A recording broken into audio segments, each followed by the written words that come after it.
اب میں جو ہے نا بطور صحافی زبردستی آپ میں اور جنرل ایوب خان میں ایک مماثلت تلاش کر رہا ہوں جس کو آپ ڈینائی نہیں کر سکتے. وہ یہ ہے کہ خان بھی 2 دفعہ وزیر دفاع رہے اور آپ بھی دوسری دفعہ وزیر دفاع. میں تیسری دفعہ مماثلت میں فوری طور پہ تردید کر. چلو ٹھیک ہے, تیسری دفعہ آ گئی.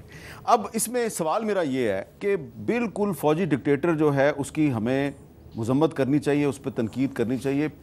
فوجی ڈکٹیٹرشپ نے ہی پاکستان توڑا, اس میں کوئی شک نہیں.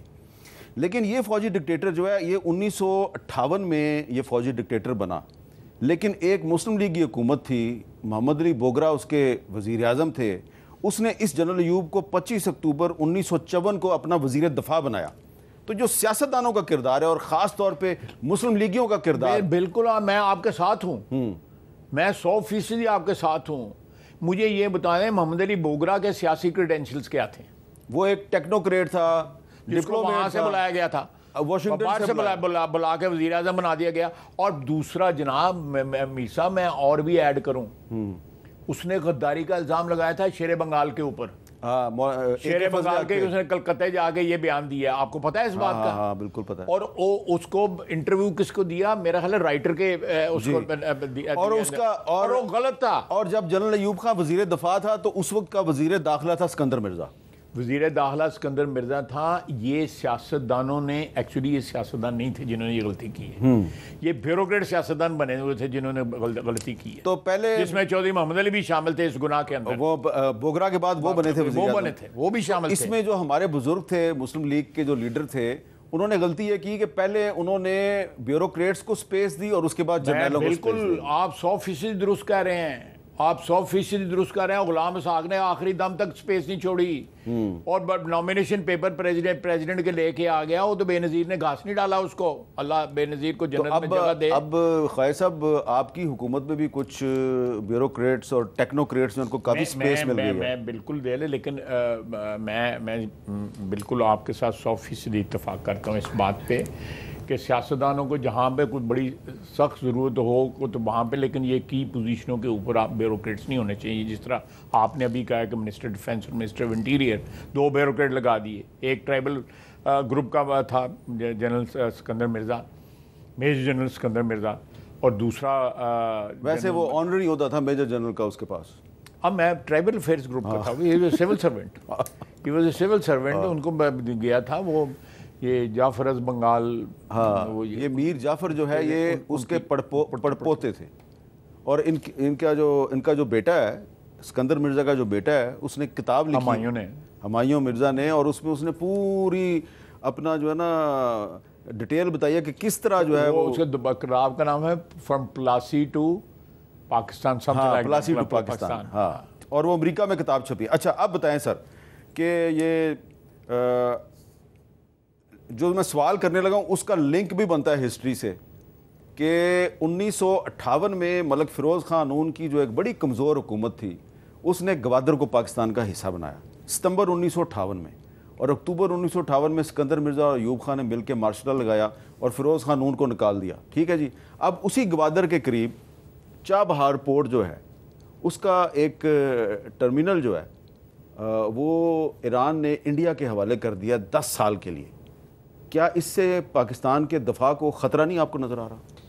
سر دفاع کو خطرہ ہے, لیکن میں سمجھتا ہوں کہ زیادہ خطرہ جو ہے نا وہ آپ کے جو کمرشل گینز آپ کو گوادر سے ہو سکتے ہیں وہ ضرور کمپرومائز ہوں گے.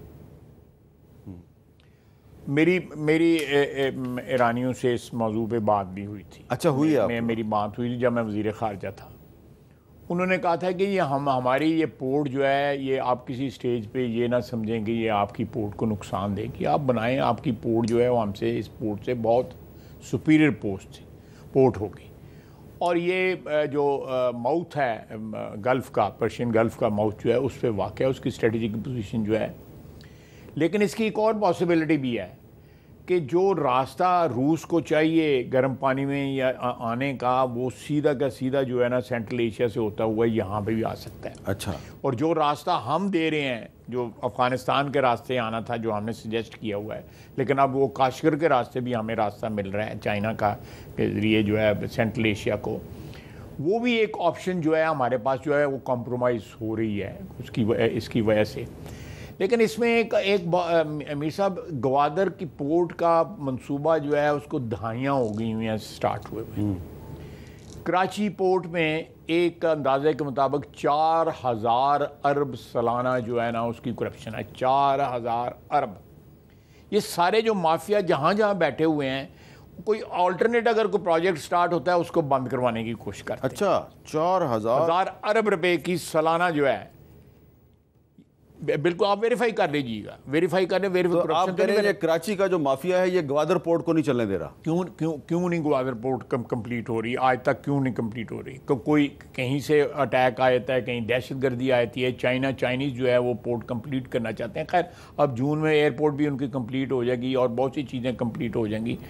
بجلی گھر بھی وہ وہاں پہ ہے. اس کا بلوچستان کی جو اس وقت وہاں پہ علیحدگی پسند تحریکیں جو چل رہی ہیں, اگر وہاں پہ یہ پورٹ کامیاب ہو جائے تو ان کے بھی ایک طرح لوگوں کو روزی ملے گی. اچھا یہ جو تحریکیں ہیں یہ بھی فرسٹ ورلڈ وار سے چل رہی ہیں, یہ پاکستان بننے کے بعد نہیں شروع ہوئی سر؟ پہلے اس سے بھی پہلے چل رہی ہیں. ہاں اس سے پہلے کی بھی چل رہی ہیں. اس سے بھی پہلے کی چل رہی ہیں. ہمارے پاکستان میں بہت سے لوگوں کو نہیں پتا کہ جو جنرل ڈائر تھا جس نے امرتسر کے جلیانوالہ باغ میں 1919 میں قتل عام کیا, اس نے پہلا قتل عام 1916 میں بلوچستان میں کیا تھا. اس کو شک تھا کہ یہ بلوچ ٹرائبز جو ہیں یہ جرمنی سے امداد لے کے ہماری فوج کے خلاف لڑائی لڑ رہے ہیں.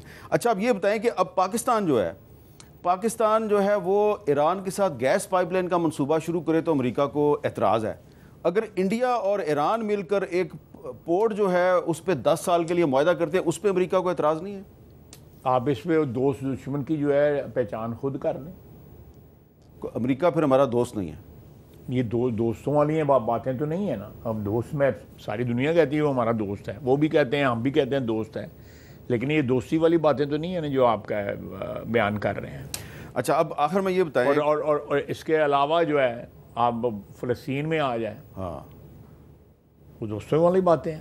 ہاں بالکل ٹھیک ہے. اچھا عام ہو رہا ہے وہاں پہ مسلمانوں کا. خالد صاحب یہ بتائیں کہ کل کشمیر میں, آزاد کشمیر میں جو ہنگامے ہوئے اس میں 3-4 لوگ جو ہیں وہ جان سے چلے گئے. اچھا ہوا کہ آج معاملات جو ہیں وہ طے ہو گئے ہیں, ہڑتال ختم ہو گئی ہے.